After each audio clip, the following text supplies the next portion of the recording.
ele tem a visão, a chamada do mestre, ele é ponto A, ponto B, ponto C, né? Vem tudo numa sequência lógica e cronológica. Então, isso ajuda você a fazer um trabalho. Por exemplo, você é diretor de uma escola, você tem uma escola bíblica, tem o primeiro ano, primeiro semestre, segundo semestre, primeiro ano, as matérias são escolhidas a dedo, para levar você do ponto A ao ponto B. O meu plano é que na média de vocês, num prazo de tantos meses, vocês tenham entendido isso. É por isso que fala na Bíblia, construindo como um prudente edificador. Não, cada dia pega uma coisa diferente. Se cada dia eu prego para vocês uma mensagem diferente, eu não levo vocês a lugar nenhum. Agora, se eu vou edificando, vou edificando. Eu comecei falando com vocês nas questões ministeriais. Depois aconteceu um fato aqui que me fez mudar. Falei, não preciso falar de pura libertação. Vamos, ao invés de falar de frutos, vamos falar de raízes de depressão, raízes de amargura. Começamos a trilhar. Procura apresentar-te a Deus, aprovado, obreiro aprovado. Tem alguns de vocês aqui que não viram essa matéria. Nós vamos passar por ela novamente, porque vai mudando a turma. Tá? Então, aqui a escola é a mesma, o professor é o mesmo, só muda os alunos, né? Então a gente vai ficando aqui. Vai passando de ano, né? Vai passando de ano, né? Então o pessoal a gente vai continuando aqui. E os que vão saindo, vão entrando no grupo do WhatsApp, o grupo Yasharat, Curados para Servir. Tá? E ali a gente vai se mantendo em contato com o pessoal que vai saindo daqui, por um motivo ou por outro. Tá? Então o meu plano é não perder, nunca mais perder a conexão com vocês. Só perde a conexão comigo quem não quer conversar comigo. Porque ou o material está no YouTube ou está no WhatsApp. Então eu deixo a pessoa indesculpável. Você não teve desculpa para você não ter ajuda. Porque tem o WhatsApp, tem ali, em todo lugar. Glória a Deus. Tá? Então criando isso, porque eu não quero fazer uma coisa que fique restrita aqui.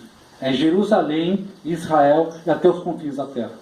Porque alguns de vocês, eu creio que Deus vai levar até os confins da terra. Alguns de vocês vão ficar aqui. Alguns de vocês vão para Jerusalém. E alguns de vocês, Deus pode levar até os confins da terra. Sabe por quê? A medida de autoridade que a gente tem na terra não é medida somente pela nossa espiritualidade, mas pelo depósito de Deus que tem dentro de você. Aquilo que você sabe a respeito de Deus determina a tua autoridade espiritual na terra. É onde Deus pode te usar. Deus te usa na proporção daquilo que você sabe. Por isso que Pedro escreveu uma coisinha e Paulo escreveu outra coisa. Por quê? Pela medida de conhecimento. Aquilo que você sabe é aquilo que Deus pode te usar. Então eu estou dando material na vida de vocês, fazendo uploads, downloads, em vocês, porque fazendo downloads em vocês, para quê? Para que Deus possa usar vocês, trabalhar vocês, mudar a dinâmica, tirar os olhos de vocês para vocês mesmos, levar vocês aos olhos aos montes, para que vocês subam o monte, veja a sarça ardente, eles falem com vocês e Deus destino. Tchau! A gente não está aqui para ficar enchendo linguiça, a gente está aqui para dar um destino para vocês. Um destino apostólico, um destino profético. Por isso que eu falo, para mim não vai servir como uma clínica, eu não estou aqui passando o tempo, eu estou aqui semeando. Sabe, semeando aquilo que a gente paga o preço. São 20 anos estudando para chegar aqui e fazer um depósito. Okay? E esse projeto hoje começa esse novo tempo, vamos ver aonde isso vai dar, vamos experimentar. Então, hoje o que nós vamos fazer? Perguntas e respostas. Tá?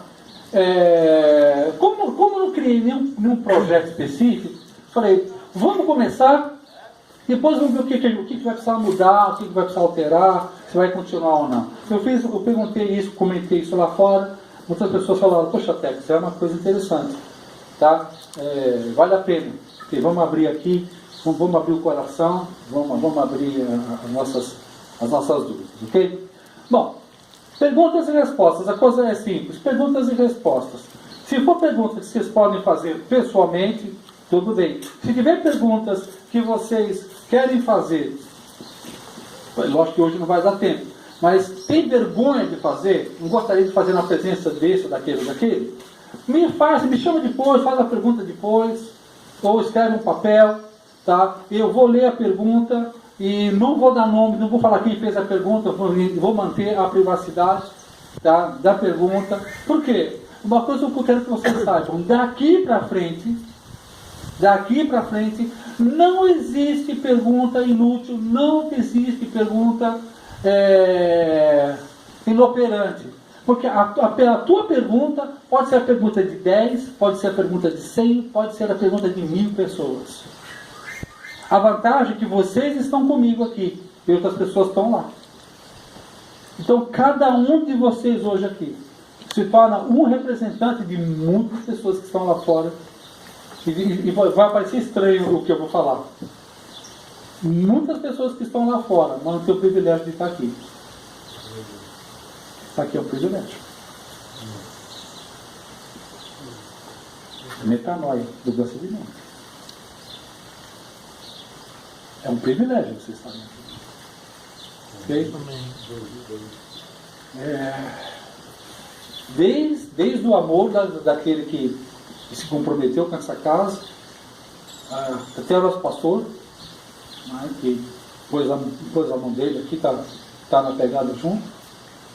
As pessoas que estão aqui, né, você vê as próprias irmãs que estão vindo aqui na área de psicologia, psiquiatria, né, os outros irmãos que estão aqui de púlpito, cada um vindo aqui participar de uma maneira, voluntariamente, com grande amor no coração. Então, aqui é um lugar de pessoas que estão aqui por amor.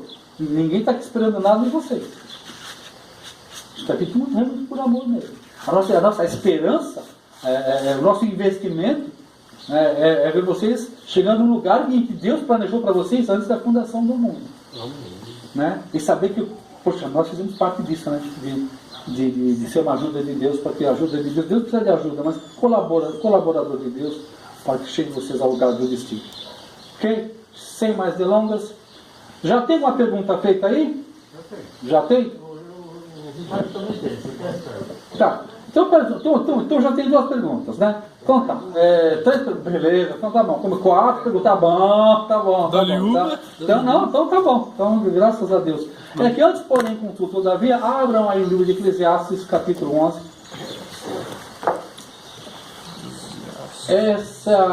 Capítulo 11, versículo 1. Esse versículo está falando comigo já há uns 2 dias. Esse negócio hoje eu acordei falando esse versículo. Aquilo está pegando, sim. Eclesiastes, né? 11. Eclesiastes 11, 1, por gentileza.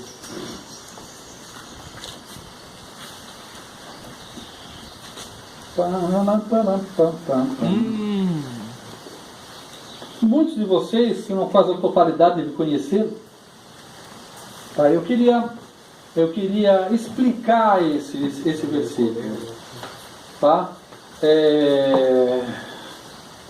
Achou aí, Davi? Você pode ler, por favor? Eclesiastes 11, versículo 1. Ele meio: atire o seu pão sobre as águas, e depois de muitos dias você tornará a encontrá-lo. Ok. Outra versão por aí? Assim? Lê, brother. Eclesiastes 11:1. Isso.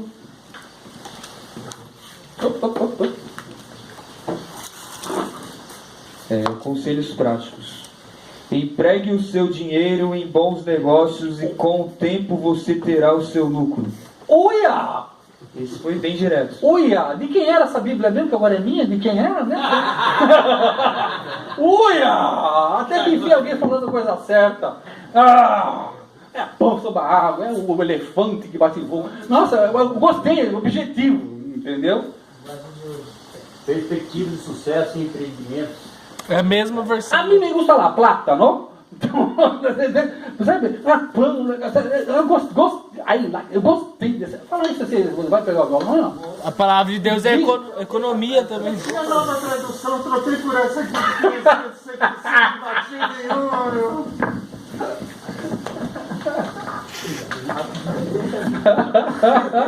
Essa eu achei supimpa. Achei muito boa, muito boa. É a mesma. Porém, contudo, ela é tão boa que ela me permite eu voltar um pouco à origem. Ela me levou tão presente Que ela me dá a plataforma, obrigado. Ela me dá a plataforma de eu voltar à origem disso. Tá? O que acontecia? Lança teu pão sobre as águas. Tá? Isso era uma tecnologia de semeadura. O rio Nilo tinha a época de cheia. Tá? E na época da cheia, ele transbordava para as laterais. Então o que se fazia? O pessoal ficava aqui, na época da cheia, ficavam jogando sementes aqui na água, no rio Nilo. Por quê? Conforme a semente ia descendo o rio Nilo, ela transbordava, ela saía do leito e ia para as margens. E a semente ia se espalhando. Ok? E na proporção que a água vai baixando, a semente vinha para o chão, já regada, vinha para o chão. Passados tantos meses, o que eles faziam? Entravam no rio e navegavam pelo rio. Lá na frente, os caras se deparavam com plantações enormes do que eles semearam aqui. Quando você semeia com entendimento, você pode ter certeza, lá na frente, você vai colher o que você não plantou.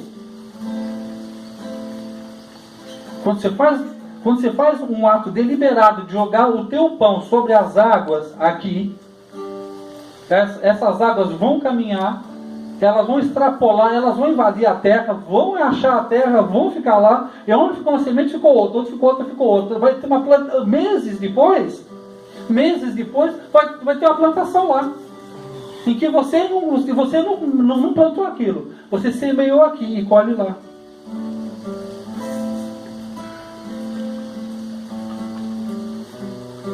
Ontem eu fechei meu período de negócio que a gente faz por semana ou por mês, né? Comunicar isso para vocês. A gente tem falado sobre prosperidade divina, né? Então eu quero comunicar isso para vocês. Ontem eu e a Rosana, nós fizemos um fechamento. Eu vendi mais nesse último mês do que em 8 anos eu trabalho nesse negócio que eu estou. Eu bati todos os recordes de venda numa época de crise, numa época política, né? Tá, esse abalo tremendo. E eu vendi não só o que eu faço, mas o que eu peguei para revender. E é interessante que eu sou um cara, a minha empresa ela é pequena, representa uma empresa gigante, e um cara enorme que me compra, e não compra dele, compra de mim. Então eu olho para a Rô e falo, mas Rô, por que eles não compram direto? Porque é bem ser tua, filho. Entendeu? Contex, por favor, dá para você fornecer para a gente? Eu falei, dá, né? Não dá para entender por que eles não compram direto. Mas eles me ligam, dá para você me fornecer? Dá. Pensa um pouquinho no seu carro, dá para fazer. Então, por que eu estou falando isso? Quando eu semeio, tudo que eu semeio, eu vou colher. Toda semente, ela traz em si mesma um caráter reprodutivo e qualitativo. Tá? Você pega uma saca, parte, você vai comer, você vai se alimentar, mas parte dessa saca você reserva para o plantio, porque você vai continuar colhendo. Na Bíblia, rios, mares, fala de circunstâncias, boas ou adversas, mas também fala de pessoas, um mar de gente, pessoas que fluem na sua vida. E o que eu sei é que faz um ano e pouco, que eu tenho semeado nas águas. Pessoas que passaram por aqui. Eu fui semeando. Eu fui semeando informação. O que te fez prosperar, Tex? Deus me deu uma instrução. Ele me deu um entendimento sobre um assunto. Quando ele me deu um entendimento, eu respondi, eu me movi nesse entendimento que ele me deu. Resultado, vendi mais nesse meio do que em 8 anos. E é o que a gente teve períodos bons de comércio no passado, tal. Não aconteceu o que aconteceu comigo agora. Vendi muito. Eram coisas, cara, que aconteceram assim.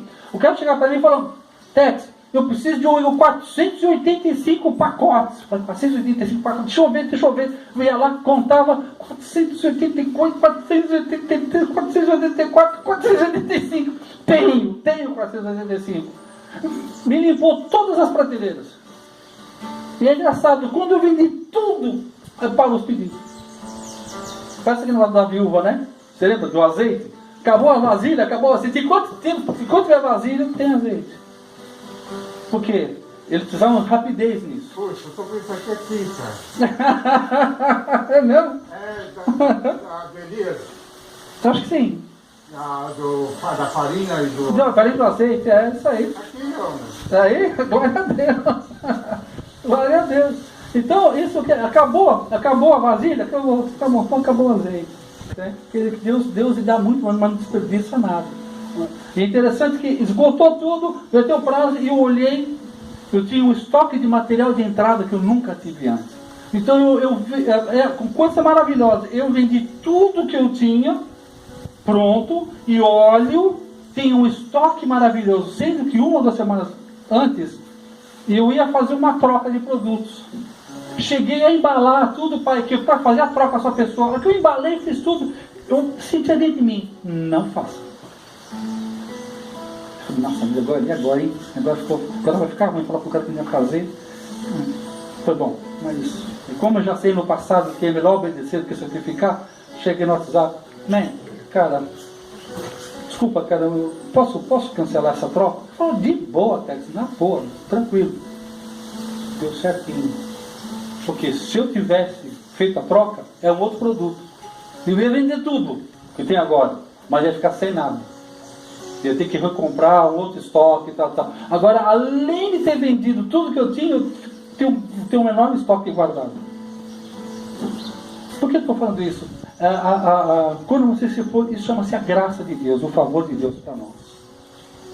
Tá? E é isso que eu quero que vocês compartilhem comigo, dessa alegria, e saber que tudo que a gente está semeando, a gente está colhendo. Então isso, eu agradeço a vocês, que vocês me permitem, cada sexta-feira que eu venho aqui, cada terça, ou quinta, ou sexta que eu vim aqui, que eu semeei na vida de vocês, Deus tem me retribuído. É sinal que Deus tem uma bênção muito grande com vocês. Que sempre quando Deus quer abençoar alguém, sempre que eu falo para vocês como é que eu fiz a viagem para Israel, Deus preparou alguém na minha vida para eu abençoar na vida dela. Tá? Então, não é isso que eu tenho investido na vida de vocês, semear na vida de vocês. Deus tem me dado, inclusive informações também. Tá bom? Eu tenho mais coisa para falar, mas deixa para outra sexta-feira. O que é a nossa primeira pergunta aí? Quem está com o câmera? Vai lá, Gabriel. Pega você não, vamos lá. Eu vou deixar esse negócio de Elias para depois? Como você quiser. Hoje está livre. Hoje é dia das crianças. Vou falar de amor ágape. Tá.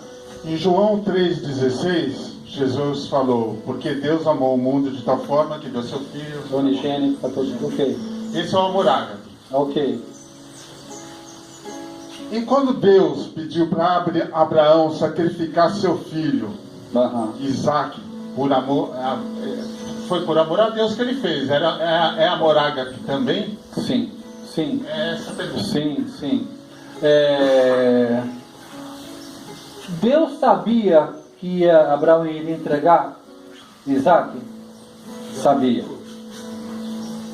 O único cara que não sabia que Abraão ia entregar Isaac, quem era? Abraão. Abraão, muito bom. Tá? Então, e agora, essa história é muito, muito legal. É um amor ágape tremendo. Que aí está uma cura. Que quando você vai lá na história anterior, Abraão, quando Deus fala para Abraão, sai da casa da tua parentela e vai para o lugar que tu tem tua herança, essa ordem Deus já havia dado para o pai de Abraão. Tá? Quem estava na pegada, quem estava nessa missão era o pai de Abraão. Só que o pai de Abraão, na caminhada, porque o pai de Abraão tem mais 2 irmãos, se eu não me engano, tá? E um desses irmãos, nessa jornada, morre, tá? E o pai amava esse filho, irmão de Abraão, eu não me lembro agora o nome, tá? E ele sepulta o filho, mas ele fica magoado com aquilo. Na consequência ou coincidência, a próxima cidade que eles chegam, o nome da cidade é igualzinho o nome do filho dele. O que acontece com o pai de Abraão? O saudosismo. Tem o mesmo nome do filho, o que ele faz? Ele para lá. Não tem mais coragem de andar. Porque ele andava na cidade que tinha o nome do filho dele. Sabe aquelas pessoas que você fala com ela hoje, elas falam dos mesmos problemas, ela fala dos problemas. Você fala com ela daqui a uma semana, ela fala do mesmo problema. Você fala daqui a um ano com ela, ela fala do mesmo problema. Ela ficou naquele lugar. É a mesma coisa que o pai de Abraão. Então, por isso que quando Deus falou para Abraão, Abraão, sai desse lugar, porque esse lugar era um lugar que ficou uma memória de a morte de um filho que o pai velou. Está entendendo? Anos depois, a situação se repete na vida de Abraão. Abraão, dá teu filho. Para nós não faz sentido. Mas para Abraão, aquilo tinha um peso muito grande. Porque ele viu o sofrimento do pai com a morte do filho. Sabiam disso? Isso é maravilhoso. Então ele fala assim, que muitas vezes o ponto da ferida é o ponto da cura. Muitas vezes Deus vai nos levar a um lugar de uma memória que vai nos trazer muita dor. Mas também vai ser o lugar onde Ele vai te curar. Quantas vezes Jesus traiu a Jesus? Pedro traiu a Jesus? 3 vezes. É isso? Sim. Lá na frente, quantas vezes Jesus pergunta para Pedro, Pedro, tu ágape? 3 vezes. 3 vezes. Para cada negação, Ele fez uma aceitação. Ele curou a memória. Deus, Ele quer curar a nossa memória. Aonde houve um ponto de derrota, Ele vai levar você naquele ponto e vai conceder você uma vitória naquele lugar. Uma nova história. Vocês sabem que mulher que eu estou casado, hoje, eu amei essa mulher em 1977, 40 anos atrás. Eu amei essa mulher em secreto, eu tinha 15 anos, ela tinha 15 anos de idade. Eu amei essa moça em secreto, ninguém sabe, nem meu melhor amigo, Luciano Tadeu Nascimento de Resenha. Sabe aqueles amigão Unicarne, lembra? Sim. Ninguém sabia. Todo sábado eu ia em secreto vigiar a casa dela, porque eu não tinha coragem de falar com ela.